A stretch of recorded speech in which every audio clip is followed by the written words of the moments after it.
Hello, contractors, and welcome to the Toolbox for the Trades, the show where we share the top tricks, tips, and tactics from service professionals worldwide. Today, I'm talking to Dan Antonelli, the owner of KickCharge Creative. In the last 30 years, Dan has rebranded about 2,000 home service companies, including big names like Gettle and Gem Plumbing, Heat, and Electric. As a result, Dan has become somewhat of a brand therapist for the trades, which I promise will make sense when you listen to this episode. I hope you learn as much from Dan as I did. Wow, that was good. I took the first chunk. Okay. Oh. Hello, contractors, and welcome to the Toolbox for the Trades, the show where we share the top tricks, tips, and tactics from service professionals worldwide. Today, I'm talking to Dan Antonelli, the owner of KickCharge Creative. In the last 30 years, Dan has rebranded about 2,000 home service companies, including big names like Gettle and Gem Plumbing, Heat, and Air. Oh, I fucked it up. She was doing so good. And then she fucked it up. I can't. Gem Plumbing, Heat, and Electric. That doesn't sound right, does it? Okay. Hello, contractors, and welcome to the Toolbox for the Trades, the show where we share the top tricks, tips, and tactics from service professionals worldwide. Today, I'm talking to Dan Antonelli, the owner of KickCharge Creative. In the last 30 years, Dan has rebranded about 2,000 home service companies, including big names like Gettle, Gem Plumbing, Heat, and Electric. You know, she came off so hot and strong in the last almost 30 years. I'll feel bad if I prematurely ate him. Okay. At first one came off with so much confidence, and then I just went downhill from there. All right, here we go. Hello, contractors, and welcome to the Toolbox for the Trades, the show where we share the top tricks, tips, and tactics from service professionals worldwide. Today, I'm talking to Dan Antonelli, the owner of KickCharge Creative. In the last almost 30 years, Dan has rebranded about 2,000 home service companies, including big names like Gettle and Gem Plumbing, Heat, and Electric. As a result, Dan has become somewhat of a brand therapist for the trades, which I promise will make sense when you listen to this episode. I hope you learn as much from Dan as I did.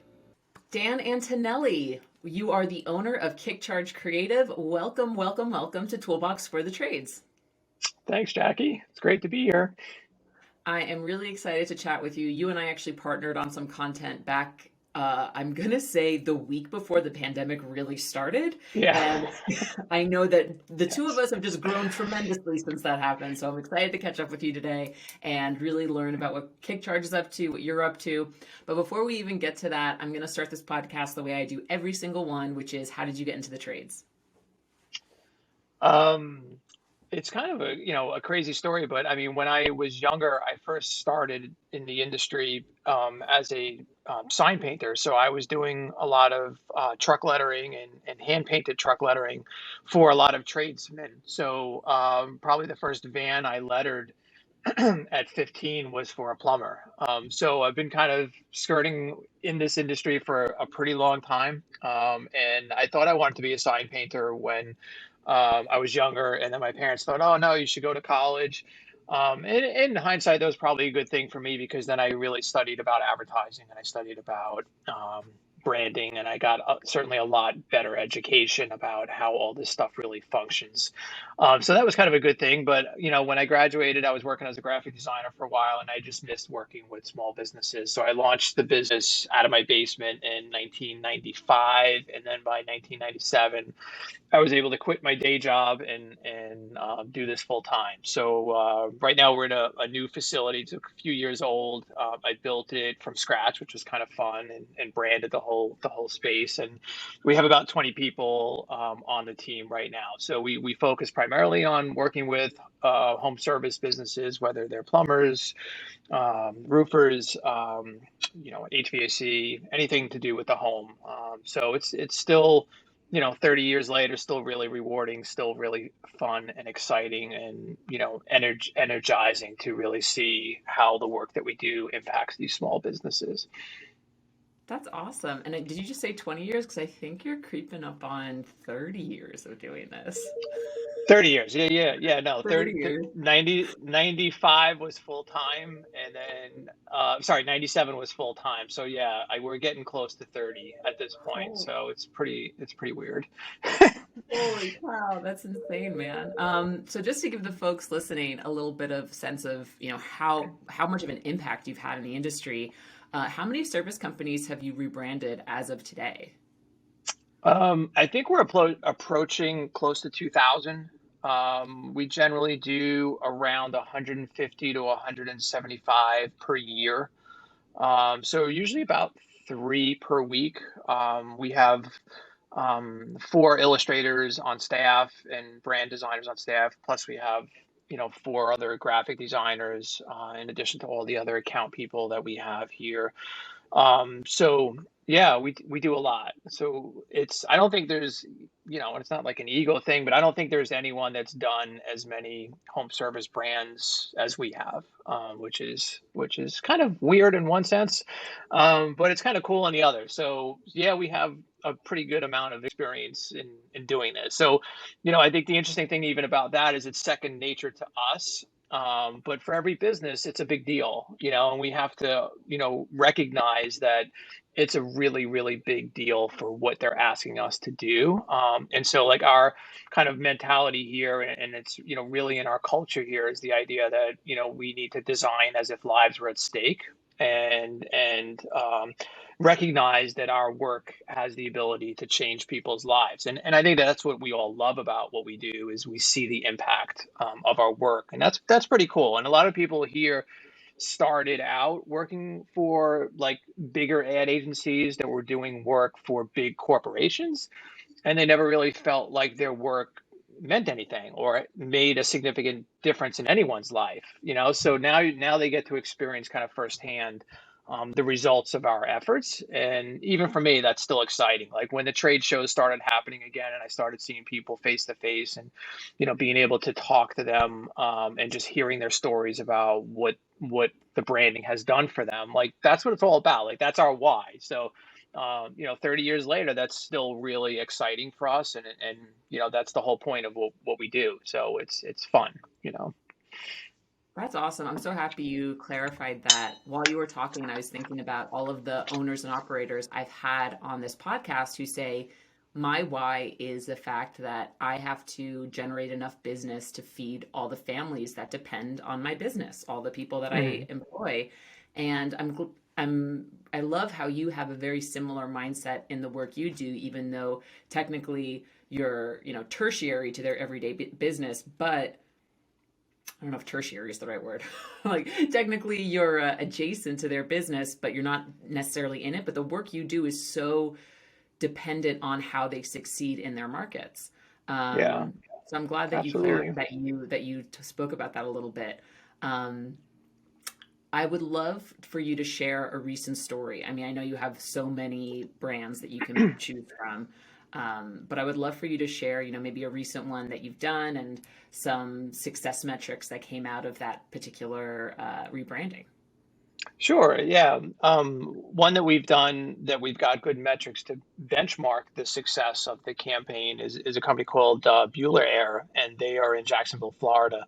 And they came to us about 3 years ago, and we're changing their name. Their previous name was actually Air Source America, which is kind of it's a good name if you're selling oxygen, but maybe not so good if you're selling HVAC. So his last name was Bueller, and everyone could remember his last name. So we decided, hey, let's run with this. And so we created this really kind of fun mascot that's kind of like a big head on the side of his truck, and he's got sunglasses up. And Jason Bueller's the owner. He had already kind of come up with the idea of a tagline, which was "Stay cooler with Bueller." And we launched it, and literally overnight he launched it. So he basically had five trucks waiting, over the weekend to go out and roll out with the new name. And we helped roll out the brand to all his existing customers with direct mail and email marketing, so they knew that this change was happening. But what's really cool is he was around 2.5 million when we rebranded him, and basically he's coming up on 3 years later now, and he's tracking 7.5. So he's tripled the business in 3 years, which is great. But I think the interesting thing is more related to the metrics about how he tripled the business. So the beauty of his campaign, I think, is that he spent less than 4% of revenue on advertising to achieve those results.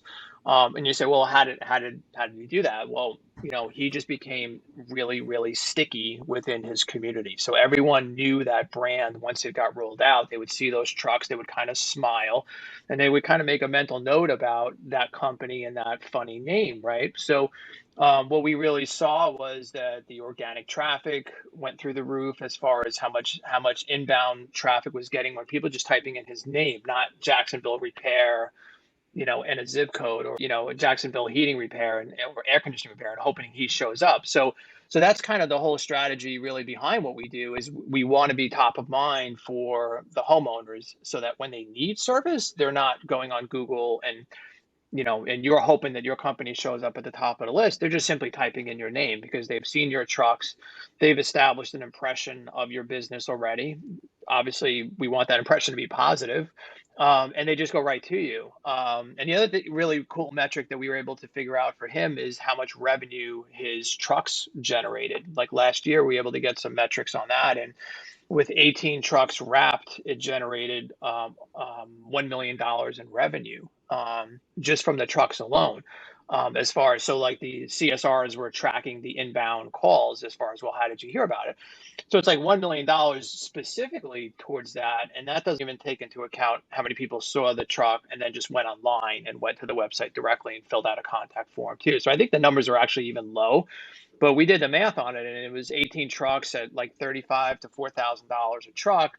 They last 5 years, right? So divide 5 years by the total cost, and it comes out to around, let's say, $15,000 per year. So he spent $15,000 per year and generated $1 million in revenue. Now, I don't know any other medium that is going to give you that much of an ROI. But we see and hear that all the time. So the idea of how the brands play in the street and how that affects the overall marketing, I think is often misunderstood and often overlooked. So there's a famous saying by Roy Williams that overspending on advertising is the tax you pay for being unremarkable.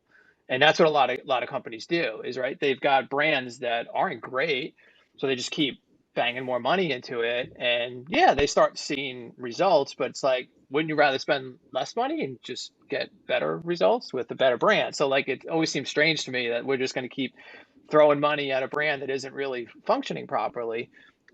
When if it was fixed, if your foundation is solid, then you really should need to spend less overall because the brand is sticky. It already does the job. So Jason was a great example. And again, like I was at an event with him last year in Vegas, and he got up on stage and just said, Dan Antonelli changed my life. And it just like blows my mind, like, to have someone say that about the work that this team did for him. And again, like, that's our why. That's why we do this, but just seeing, not just how much he's been able to grow. I mean, revenue is a benchmark, but like how many people he employed, how many jobs he created, what has it done for his culture? Like, all those things are just really great positives that result of this work. That's just exciting. And he's such a stand-up guy, and he just runs a great business out there too. Like, he's obsessive with the quality of the work that his team does. So you look at his reviews, and he's got probably a few thousand, and they're all 5-star. And you say, well, how is that possible? Like, how do you not have like a 4.95 or whatever the number is? And it's like the dude's a fanatic. Like, anything goes wrong, and he's making sure it's right, it's fixed, 100%. So that was definitely a really fun experience for us. That is awesome. If anyone at any time ever asks me, is branding worth it? I'm just going to play them the last 5 minutes of this interview. I love that you shared that Roy Williams quote, and I love that. I wrote this down before when you were first talking, but the fact that your agency specializes in home service, I just want to comment on how, although you've done upwards of 2,000 brands at this point, you still have managed to make every single one of them remarkable in their own way. And I'm also going to comment, it was so interesting that the case study you chose to share, is kind of what we hear in the trades as this is what you shouldn't do. You shouldn't use your name because you're not going to be tied to the business. But in the case of Hmm. Bueller's, such an iconic last name, Ferris Bueller's Day Right, Off, right. and also, speaks to your knowledge and expertise in branding that you're like, you know what, this goes against like a core rule, but in your case, I think it's really going to work. So I just wanted to call attention to those things and see if you had anything else you wanted to add there. Yeah, I mean, it is a really interesting point because last name brands typically are a very bad idea for a home service company. It's going to take you so long for people to associate any specific deliverable with a last name brand. And also, even just when you think about, well, what kind of imagery do you use to associate that last name brand with? There isn't anything that obviously comes to mind. Like even when we did the branding for Gettle, like the story of the boy holding the wrench had to be told that story, but you couldn't look at Gettle by itself and know why that boy was holding a flashlight. So you had to rely on some other advertising channels to get that message across. Clearly, it's worked amazingly well. Like Ken's probably the biggest brand that we've created over the years. I think we did that in 2013, and he was a $8 million company at the time with like 60 employees, and I think now they're, I don't know, 200 million with almost 1,000 employees. But so yeah, so when Jason came to us and talked to us about this going to a last name brand, I'm like, wow, this is kind of a first because this would be usually we say no, definitely do not use your last name. But there was some aspects obviously of that name recognition that we thought we could leverage. And the idea was to build something that was unique, that wasn't really like a ripoff of the TV show, of the movie, I should say, and generate like a visual that people could identify with. And even the story of like how big his head is on the side of the truck. Like a lot of people generally might be really uncomfortable with that idea, and Jason was really no exception. Like literally the morning that his wraps were getting done, he called me and he's like, Dan, the head's too big. Like we got to make the head smaller. And I had gotten to know him pretty well, and I'm like, Jason, there's no way we were making the head smaller. Like we're just using this big head. And he's like, but it's so big, this head. And I'm like, yes, it is, and that's why everyone's going to remember it. So he's like, all right, I guess we'll do it. So I'm like, well, $1 million a year in revenue later, I guess, it worked out, right? But so even having people like understand branding at that level, like the natural inclination for so many owners is to brand the way that they see everyone else branding. So like that feels comfortable, right? Because I see what Mhm. this guy's doing, I see what this guy's doing. I'm going to do something just like that because it seems to be working okay for those guys. And we tend to look at it just the opposite, is like if everybody's doing it this way, then we're going to just do something completely different. Like that's the whole idea behind disruptive branding, is to not design brands that look like what everyone else is doing. And that sometimes is scary for owners because it's unnatural. It's like, I don't know, like, yeah, the head's too big, or the name's too big, or the graphic is too big, or it just doesn't really look like an HVAC company or something like that. And those are real fears that people have.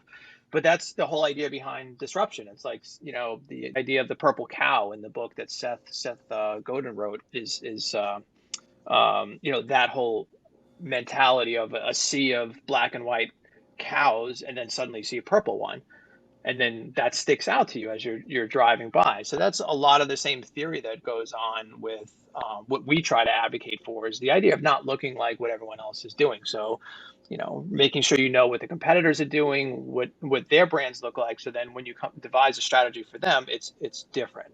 So I love that. I love that because your whole foundation is really on disruptive branding. And from what I know of you, from what I've read in your books, from what I've had just in conversations, and I think this is actually a great segue for me to ask you. You gave me a sneak preview of your new book. Which do you want to share the title and let folks know that that's coming out right now? Actually, sure, the title is blanded. No, sorry, branded, not blanded.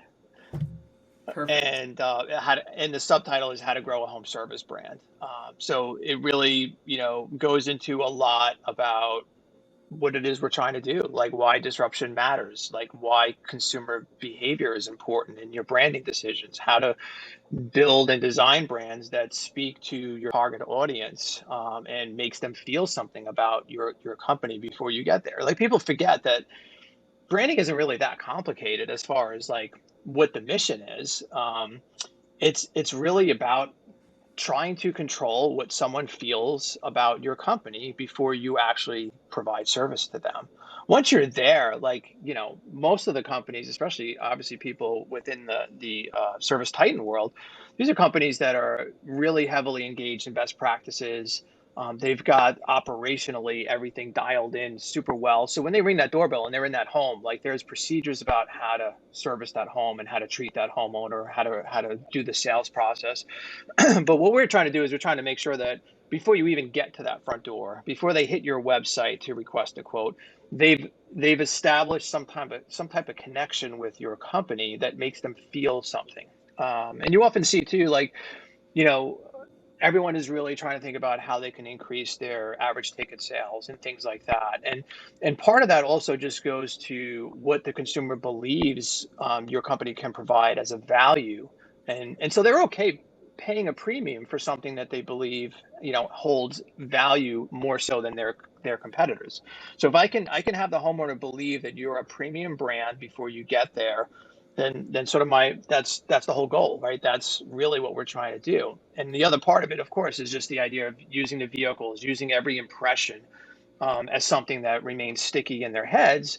So when they are ready for service, they know who to call. It's not just at the whims of Google and your SEO company. So that's what I say when we say about winning on the streets. It's because I'm trying to leverage each one of those impressions that are made with your vehicles, and I'm trying to make sure that, oh yeah, I saw that van on my neighbor's driveway. I saw it in town. I saw it again, and like now each impression is signaling something to me, and then when I'm ready for that purchase decision, I know who to call instead of relying on Google to try to figure that out. So it's always going to be much more, efficient to try to win on the streets because the cost per impressions are the cheapest of any medium. Like you figure your impressions of your vehicle versus your impressions on Google and how much you pay to just have your ad show up on Google. It's absurd. Like it's like pennies on the dollar compared to, traditional advertising. So, the reality too is most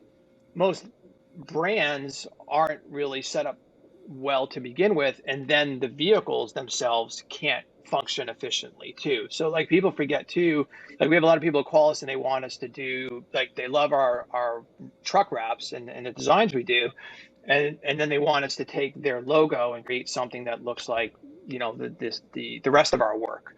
And it's like I can't, because your foundation is bad. Like there's no way I can get it to look like the work that you love on our website, because the foundation is, I don't want to say awful, but a lot of times it is awful, right? So we got to fix that first, and then we can do the other pieces. But if you want to stay with exactly what you have, like I don't want to take your money for that, because I know I can't deliver something that will function properly for you. Like I just don't want to take your money for it because it's not going to work. I love that. And you just said two things that I 100% want to dive deeper on. The first thing you said is that you can really, by providing a world class premium brand, you are affecting consumer buying. So, by that perception, a consumer, I'm guessing, is somehow, it will, if you have a premium brand, the customer will expect premium pricing and be willing to pay for it. Can you talk a little bit more about that? Yeah, absolutely. And I think that that's a huge, component to this. I mean, being sticky is great, right? But how does being sticky affect consumer behavior? And that's the other piece of it that is really, really important. So, again, just the aspect of connecting with them in an emotional way, connecting with them in a story, right? So what is actually your brand story? You could look at some of the biggest companies in the home service trade, and you'd be hard pressed to actually identify what their actual brand story is. There really isn't a brand story, whether it's related to some kind of, you know, like some of them are just to me really lame, like the idea of being guaranteed or satisfaction guaranteed. Like that stuff really is not connecting on an emotional level. Everyone's work is guaranteed, isn't it? Like why do you think you're so special that that's your whole tagline, your whole brand promise is based around the idea that, it's guaranteed. So what? Like who cares? Like everyone's stuff is guaranteed. It makes no sense, right? And the homeowner, and typically it's a woman that you're trying to connect with, she doesn't even really connect at all with that. Like it means nothing to them. But think about like what her fears are. What are her real fears about hiring a home service contractor? Well, who's coming to her home? Like that's a big deal. Who she's allowing in her home while maybe she's there alone. Like maybe she's afraid of who's coming to her home. So how do we build a brand that speaks to an experience that she's going to receive that will be positive, honest, trustworthy, reputable, like all those feelings, and counter that. So like to me, good brands counter consumer bias because consumers, they already have a bias against contractors in general, right? They all are afraid actually of contractors. Like I don't know if I need a $15 transistor or if I need an entirely new condenser unit. I have no idea. Like that's your world. Like, I just turn the switch on and I hope the thing works, right? So how does the brand address that? How does the brand speak to them and make them feel comfortable in what you're recommending? Make them trust you, right? Trust is such a huge issue, right? So you find that sometimes too that, especially when guys are trying to get a little bit more money for their work or trying to increase their average ticket sales, and they may have the best sales training program in the world, but if they've got a really weak brand, it's very difficult to start asking for more money when you don't look like you deserve to be paid more money, right? So why would, it's the same thing about buying like a MacBook versus a PC laptop, right?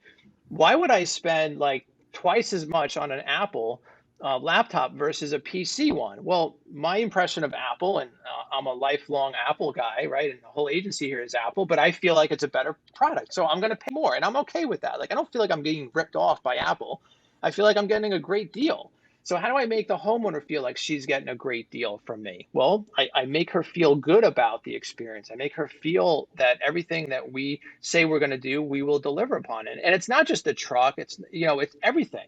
So every single touch point has to speak to that experience, the ads, the billboards, the uniforms, the business cards, the website, the social media voice, like all these things have to speak to why, right? So you've got to identify to them why they need to choose you, why they need to trust you. And I think that that's the part too. Like I've seen some brands that, maybe they're like even really overly aggressive in nature. Like the mascot looks like he's running and he's going to beat the hell out of you if you don't pay, right?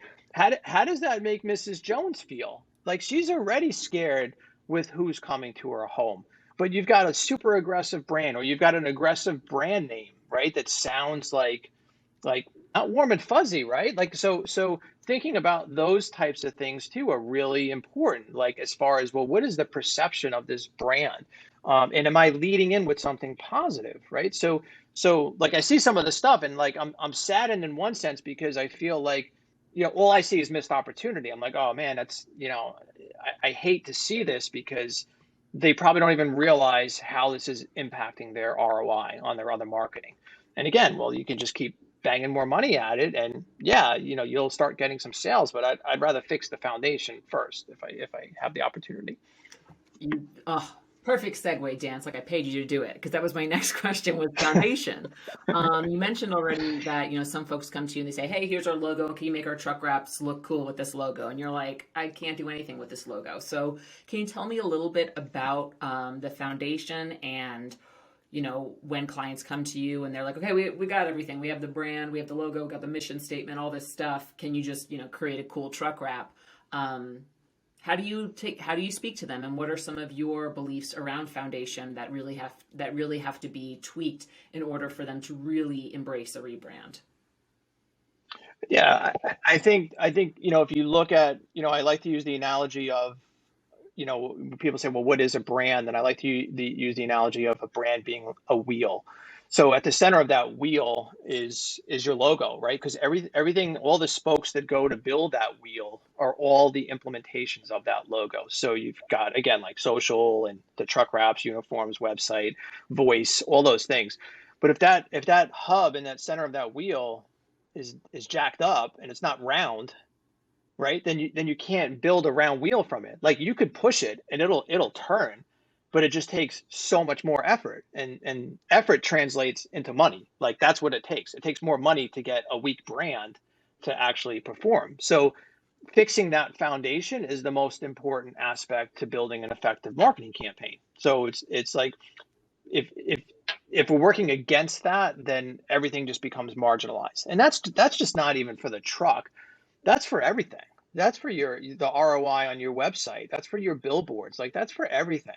And I think that that's what guys too sometimes don't realize is even the voice on a website is so important, because even if Mrs. Smith hits your site and the three below you and all three of them sound exactly the same, like it was written by a robot meant to address SEO only, there's no connection being made there. It's simply a ploy to get your site to show up higher on Google, right? So, and I get that they have to get to your site first, but the idea of these generic websites that don't speak on voice, that don't connect with the homeowner, like it makes no sense to me. Like you can still build sites and write content that has a voice, like a legitimate brand voice, but still addresses the needs of social search engines without sounding like a robot. So I think that guys miss that idea too. Like a lot of people think brand is so much focused on just the visuals and what the visuals speak to, but the voice of that brand that's integrated on your social and your collateral and your website is also just really important too. Like we've written content for websites for brands we've created, and they're fun, like they're engaging, like you want to read more, because we do some fun things with like puns and really kind of personal type of content. Heating and air is heating and air, right? It's not the most exciting thing to write about, right? But we can make it fun. Like we can leverage aspects of that brand. We can build it into the story. And certainly if you hit a site that we've designed and written versus the three underneath us, it's so different, the experience, not just the visuals. Like I think we kill it on the aesthetics, but the content is also really different. So going back to the original point, like if that hub is is jacked up, like it's not going to turn very well. It's just not going to spin very well. So it's really difficult to have all these aspects that the spokes that go out and make this wheel function properly if we don't start with a great foundation. So That's awesome. I'm sorry. I'm just like riveted. I'm like applying it all. This is what happens whenever we talk marketing on this podcast because I'm also a marketer by trade. So I'm just like, talk more. So talking a little bit more about the foundation, and you've already mentioned, there are some folks out there in the trades who are kind of just copying what they're already seeing out there. So creating a sea of black and white cows, like in that book. mhm. What can you talk to me a little bit about what it means to like elevate that foundation? What are some common like foundations that you see that you're like, oh, here's another. I know one of the answers is going to be here's another fire and ice logo that I have to try and rebrand. So, like, talk to me a little bit about that. Like, when you see something like that, like, how can we make this different? Like, how can you start applying some of the things that you've learned to really create a remarkable brand? Well, to your point, and it's obviously a great example, the fire and ice, or the fire and snowflake thing, or the amazing red and blue arrow thing that you see so many guys using. A lot of times we look at that, and I can't leverage anything from there to do something new, right? So there isn't any equity from those types of visuals, those types of brands that I can find a really more unique and compelling way. Like how unique and compelling can I create a snowflake and ice, or snowflake and fire graphic? You can't. Like it all winds up just looking like generic clip art. And I think that um, is where you have to dig deeper, and you have to say, well, what is different about your company that we can leverage in a story? What kind of story can we tell with different graphics or different visuals? Or can we create maybe a mascot that we can then leverage? Maybe that mascot then goes to all the different trade shows. Maybe all the kids are taking pictures with it with their family. Like, how do we start thinking about creating a connection? Because there's nothing to connect with the fire and ice graphic. What are we saying? You're saying you do heating and air. Big deal. Like, so what? Like everybody does heating and air. Like why does that unique and compelling? And that's also, just goes to the idea of trying to think about it in a way that feels unnatural, right? So you got to try to think outside of that box and say, what's different, what's unique? Like we're doing a brand for company and we're using a hummingbird right now. And I was joking with the client. I said, something, I don't think this is our first hummingbird, and it was kind of cool for us because I'm like, we've used different animals, we've used different people, but like it was the first hummingbird. And we have like a really cool tagline to go with it. We have kind of a story because hummingbirds are really well known for certain traits, certain positive traits. They're very detailed. They can arrive fast. So I'm already speaking to some of the things that a consumer wants. They want someone to arrive fast. They want someone that's very detailed, right? So that image will go towards that. Even the branding that we did for Grasshoppers, is another company, right? So why a grasshopper? Grasshopper heating and cooling, like why? Like that, it almost makes no sense. But there's so many amazing aspects about a grasshopper that Amanda, who's the owner, was able to leverage in her story, that makes it so unique. Like grasshoppers can only move forward; they can't actually go backwards.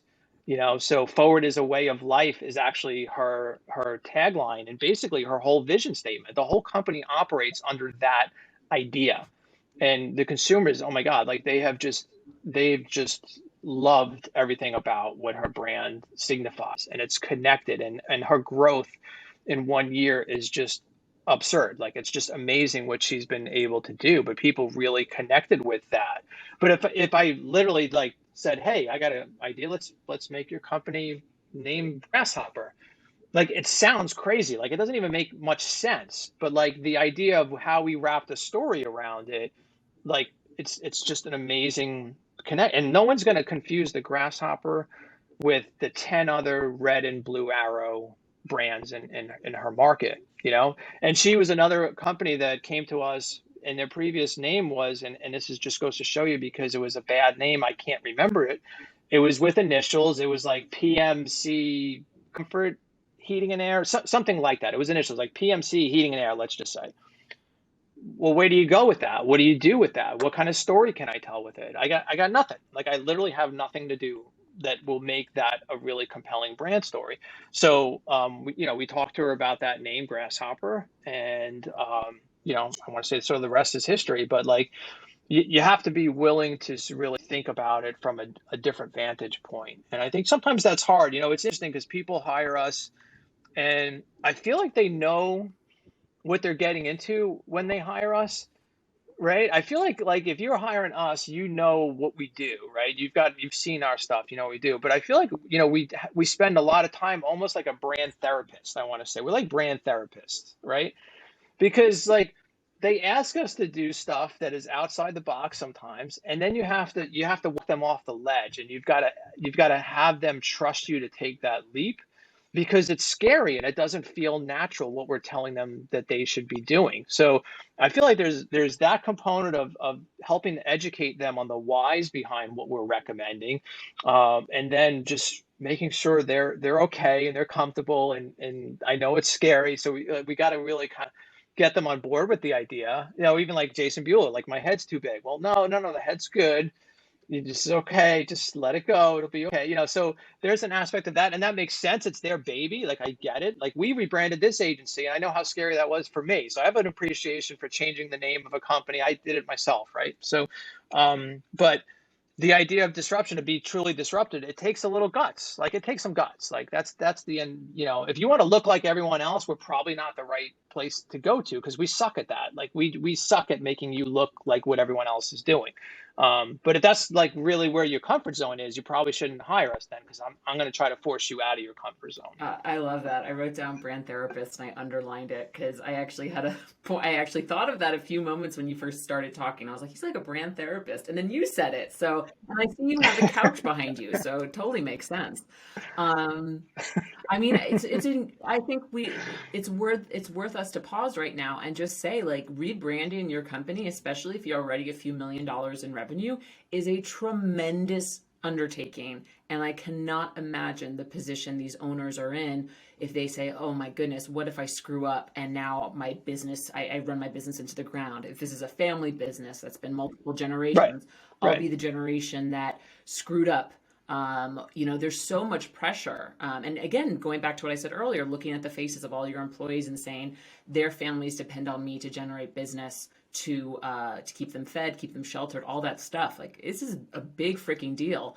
So when someone comes up to you and Yeah. says like, "Hey man, my brand's been working for, 10 years, 20 years, what have you. Why would I change it?" What would you say? I, I think all I see in those scenarios is I see opportunity, and I'm impressed with the success they've achieved with that poor identity. But I'm equally saddened because I know how much further down the road they would be with a better brand, right? So, I have a saying, it's actually a big sign here. It says, success in spite of a poor brand is not a valid reason to perpetuate it. And, we really believe that. And listen, we've got hundreds of examples of the success that happens after rebranding. Like we really started measuring and benchmarking, rebrand like a year later. Well, what was the revenue increase? And we've really never experienced a decrease in revenue for anyone that we've ever rebranded. Like it's just never happened. So I think that that's why sometimes too, for me, I'm like this is going to work. Like I know it's going to work. Like I'm not guessing about whether or not this is going to work. Like we've done it way too many times to know what does and what doesn't work actually. So I think that that part of it too, and what happens to your point too, Jackie, is like some guys get like once they start getting to a certain level, then the idea of rebranding almost becomes like something that they can't do because they feel handcuffed by how big they are. So they're like, okay, well, if I rebrand, I've got to, change all my trucks. I've got to change my uniforms. I've got to change like, so it becomes daunting, right? The idea of it becomes daunting. But like we rebranded Gem. They're a ServiceTitan customer up in New England. They're like $100 million, and we rebranded them.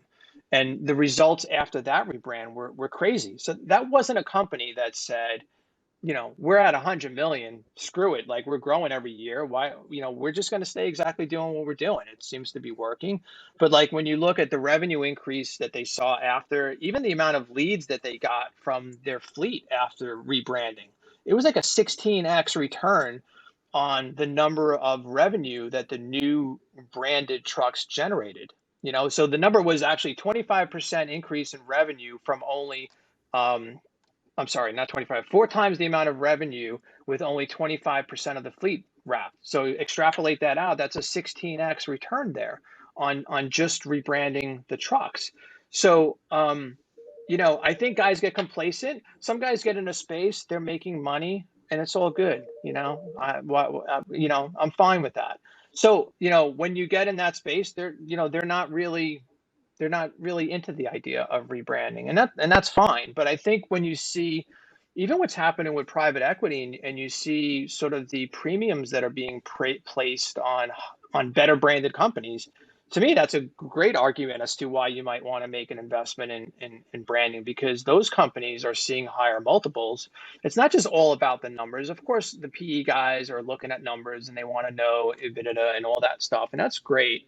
But like, how is the brand recognized within that community, and how does it speak to the people that they're trying to sell? And I know a lot of examples of companies that we've rebranded that have sold to PE, and I know firsthand that the brand came up in a lot of discussions, a lot of negotiations. They talked about the strength of the brand.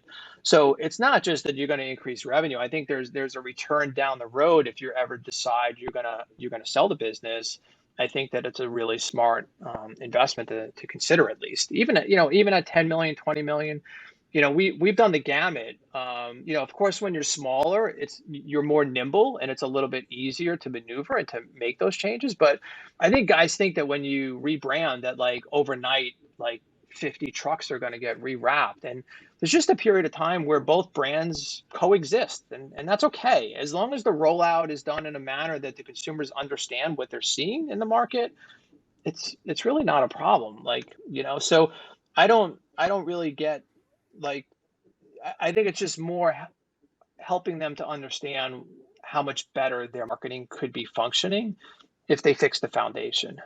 So it always seems strange that we're just going to keep banging more money at it instead of just fixing it. Like, like, one might cost a little bit more initially, but long term, you're going to spend a lot less.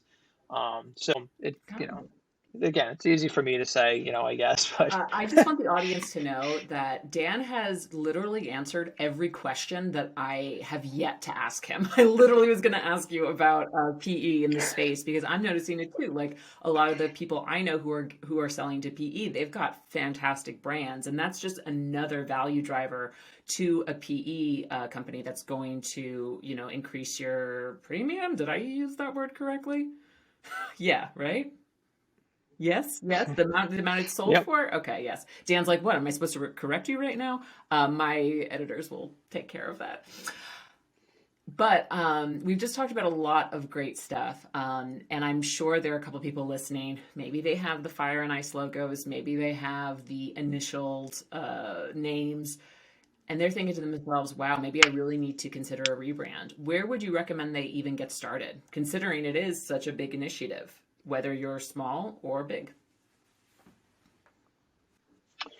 To get started, meaning like, how do they go Yeah. about doing Like it? if they think like I've got, I think I've got some stuff I need to change, like where should they get started in terms of getting the ball rolling? Well, I mean, obviously, try to partner with an agency or a design firm that has a lot of experience in the space and understands that. Part of the process certainly has to be trying to think about what's unique and compelling about your business and how maybe that could be communicated through visuals and through a brand story and through what the consumer would be seeing. I think also just trying to really um, be open to the idea of reimagining the experience that the brand will communicate. And I think we haven't even really talked about this either, but people forget that the branding aspect too is not only just for the homeowners, it's also for their internal customers, which is their employees and their employees that they're trying to hire. So you hear a lot of people say, I can't find anyone to work for me. No one wants to work for me, right? Right. I mean, Jackie, you probably have done a million podcasts where people say the same Yes. exact thing, right? So oftentimes, like, if I'm on a Facebook group page and somebody says that, I'm always just naturally curious. I'm like, well, I wonder what the company looks like. Does it look like a place that I would want to work at? Or not. So that also is an aspect where you have to look inward and you have to say, well, how do we even look to a potential employee? Like, does it look like a place that I would want to work at? You work into Ken Goodrich's place in Phoenix, or I'm sorry, in Vegas. Do you think a potential employee that works into Ken's office in Vegas thinks that this isn't a stand-up organization that he would love to be a part of? Do you think Ken has the same recruitment problems that most other companies have? I'm sure it's still hard, and everything he's doing to try to just recruit people and bring in fresh talent or people that and train them properly is great. But like, you walk into that space and it already speaks so much about the experience you might have working for Gettle. And you're like, this place is legit. This place has their act together. So a lot of times it signals to not only the consumer, it signals to your internal customers that we're trying to keep up with the times. We're trying to be progressive. We're not being complacent. And that's usually a really positive thing for your employees because they recognize the fact that you are concerned about their welfare. You are making changes to ensure that they have a future in this company. And so, like, considering that aspect of it too, I think is often overlooked when they're overwhelmed with the idea of rebranding. But it'll solve not just some marketing problems; it'll solve some internal marketing problems as well. I'm so happy you brought that up because that actually has come up in the episode with Cassie where she talked about we're not only marketing to our customers, we're also marketing to our employees. We need to make sure we're creating a place where people want to work, where people feel compelled to apply to, Right. and brand has so much to do with that. So I'm so happy you brought that up. I have a few more questions I want to ask you just because I could honestly talk to you forever. But we keep circling around this idea of the brand story, right? And you mentioned one of your clients who now is Grasshopper, and they're always moving forward, and that's the symbolic of that new image, that new logo.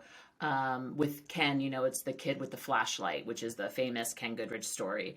Um, there are a lot of HVAC, plumbing, electric businesses out there that all essentially do the same thing to varying degrees of, how well they do it. How do you begin to extract a brand story to make that business that does what a lot of other people do really interesting to the consumer and really compelling to a prospective employee? Like, how do we start working and massaging a compelling brand story? Well, going back to even like what Amanda has done at Grasshopper. So the foundation of their mission is rooted in the idea of forward is a way of life. So as a potential employee, you're that's spoken to, that's talked about, right? And that becomes a really, really important part of their culture.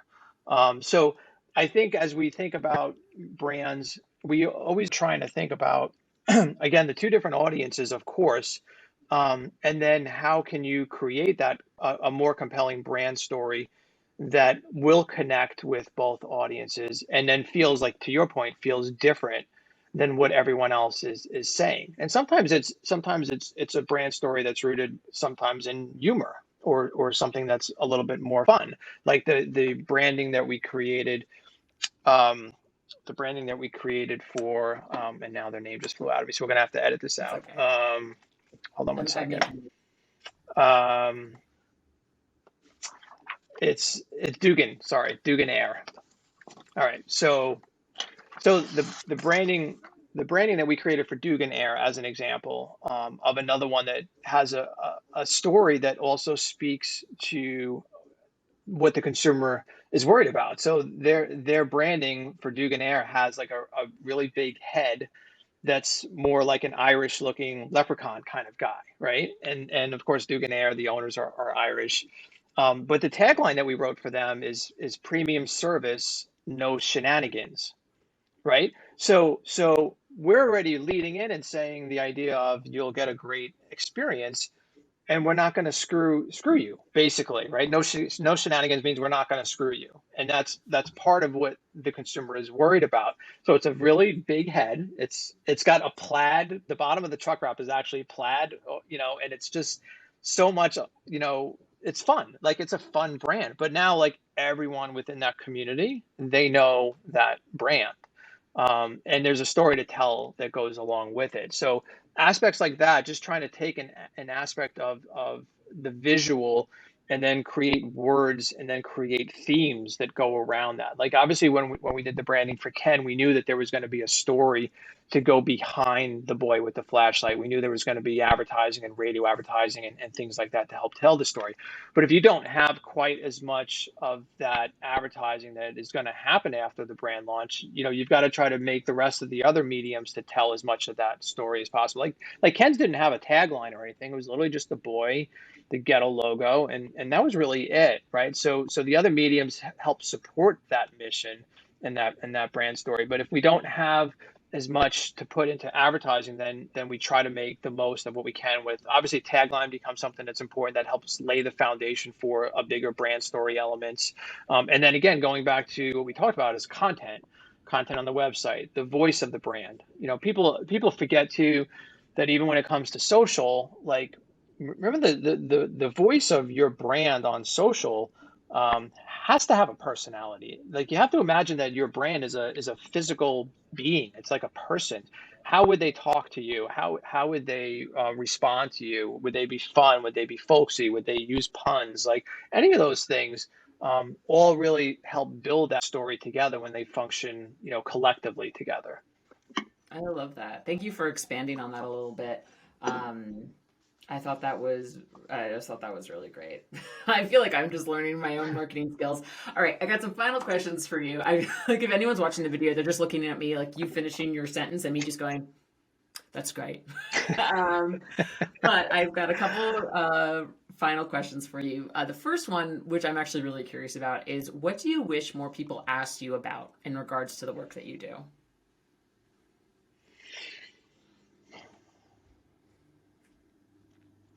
That's a tough one.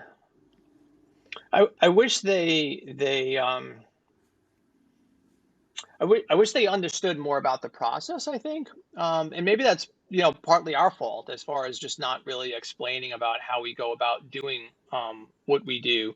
But I think because a lot of companies aren't really, they've never dealt with an agency like us. And so their only experience might be with like, maybe they crowdsourced their logo. Maybe they went to a sign shop or something to get their logo.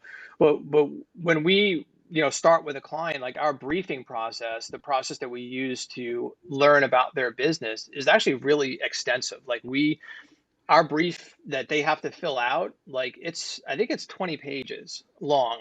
And there's a preamble that is basically an education. It's almost like teaching them about what we're about to do so that they really understand the process and they really understand what it is that we are trying to accomplish. Because I think, again, too, that comfort level comes into play.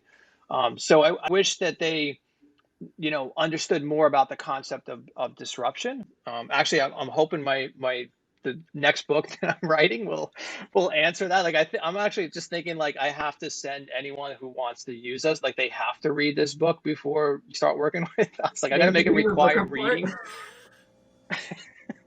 and they'll have to summarize it in 1,000 words afterwards. But I think that, and it's not their fault that they don't really understand that. It's not, it'd be like me trying to understand, how to run run a line set to a condenser unit. Like, I don't really, that's not my world. Like, don't you just drill two holes in the house and just put the copper stuff through? Like, isn't it that it? And of course it's not it, but that's, so sometimes I just wish that they understood a little bit more about it. But I think the nice thing about, I feel like today, as compared to even 10 years ago, is there is much more chatter about it. There is more people appreciating that we're basically packaging HVAC service into a brand. Like if you're walking down the supermarket, there's a whole bunch of stuff that's competing for your attention as you walk down that aisle. Companies have spent millions of dollars trying to get you to turn your head and look at that. HVAC service or plumbing service, it's no different. It's how do you package this to make them want to turn and look their head and then buy from you. Like that's what it is. So I don't think people really get that part of it. Like that it's literally just like if you could package HVAC in a box, what would the branding of that box look like? That's what we're doing. Is like we're just creating package design for HVAC services. So that was probably a little bit long-winded, but anyway. No, it's a fascinating answer. If you could give yourself one piece of advice from early on in your career, what would it be? Give myself one piece of advice. I think I would say trust your people more. I think that that's something I've learned over the last year. Like I actually had double bypass surgery Oh my goodness. in a year ago, actually, like almost a year ago last week, and so I couldn't work for a while, and my team just stepped up, and then I recognized even more apparently than I had before what an amazing team I have and to trust them with more responsibility. So that experience was great, and I wish I kind of learned it probably a lot sooner because I think I would have allowed them to grow more by giving them more responsibility. So that experience has probably been one of the best things that actually ever happened to me, which sounds kind of crazy, but it really allowed me to step back and to just let people here do some of the great work on their own without me even needing to be involved in that. So I think that that's definitely one thing that I have learned from it, and I think from a culture standpoint, that's even been a very big positive here too. I promoted some people, and they're just running things, and it's great. Like I come here and I do my thing, and I get to work on stuff that I love, like logos and brands, and then all the crap that I hate to be involved in, like HR and stuff like that. Like I don't have to do any of that stuff anymore. So I get to focus on what I love, which is great. That's awesome. And I'm happy to hear that, that ended up being a good thing and that you are here talking with me healthy. That is, I'm glad to hear that. All right. Yeah, it was super cool not dying. Like it was awesome. You're like 10 out of 10 would recommend not dying. If you had to Exactly. choose, if you had to choose a song to be the soundtrack of your life, Dan, what would it be? So I'm a big fan of the band Rush. okay, which may date me or make me feel or seem old. But anyway, there's a song called "Losing It" by Rush, and the whole point of the song is dealing with. It talks about a writer and a dancer who have essentially lost their skills as they've aged. And there's a line in there that says, "Sadder still to watch it die than never to have known it." And sort of what that means is, being at the top of your game and then having your skills decline and not being able to retain that. So I sort of look at that as kind of a anthem, for me, in the sense that I never want to think that anything that we're doing today is really good enough for tomorrow. And I sort of refuse to accept the fact that we can't get better or that we can't improve and that the only place for us to go is down. Like, so I'm always like trying to figure out how we can become better, how we can do better brands, how we can do function better as a company, all those things. And so I never want to look back and just say, oh yeah, I remember back then, like we were awesome, and then it just sort of has gone downhill. So that's a really hard benchmark to say that every day we're going to be better than the day before. Like that's really hard. Like, sometimes we do a logo and somebody says that's the best logo you've ever done, and you're like, shit, like that's really going to be hard to now, like, do better than that, right? So that's like, sometimes it's hard to hear, and you look at it and you say, yeah, this might be the best we've ever done, but then the next week you're trying to do something even better. So that song, I think really speaks to that idea of really just trying to make sure that nothing you do today is good enough for tomorrow. I love that. And no hate on Rush, man. Rush, I know people of all ages love Rush. So you are in very good company. Also, every person I know who quotes a Rush song is generally a very good person. And that's just complete total bias. So I'm glad to know this about you. Dan Antonelli, you are joining us for Pantheon in 2022. In case anyone's listening to this, I don't know, years in the future, you're going to be talking about a bunch of stuff that you did not even get to cover today. Can you give us a little sneak preview about what you're going to be talking about? Well, obviously, we're going to talk about something related to branding, but we're going to, again, talk about what we touched upon a little bit, regarding branding and consumer behavior. So I'm going to focus a little bit more on how branding addresses consumers, how they speak to consumers. We're going to have some really cool case studies. We're going to have Tom Howard, who's going to join us and talk about his rebranding experience that he went through with us and what that has done for his business. So I think it's going to be really cool just to kind of hear, the technical information about what I'm going to present, but then also to hear from Tom as far as what the branding has meant for his business. And Tom, and Tom is big on data, right? So he's got some really awesome data to really support the theories that we're talking about. So I think it's really cool. Awesome. I'm so excited to see it. I invite you guys to join us if you can. This is going to happen April 20th to 22nd in Los Angeles. I'll have more details in the show notes. But Dan, thank you again for donating an hour of your time to geek out with me on brand. I learned so much, and I really enjoy listening to you geek out on it. You are a total expert and certainly a brand therapist. If you ever rebrand again, that's how you should do it, I think.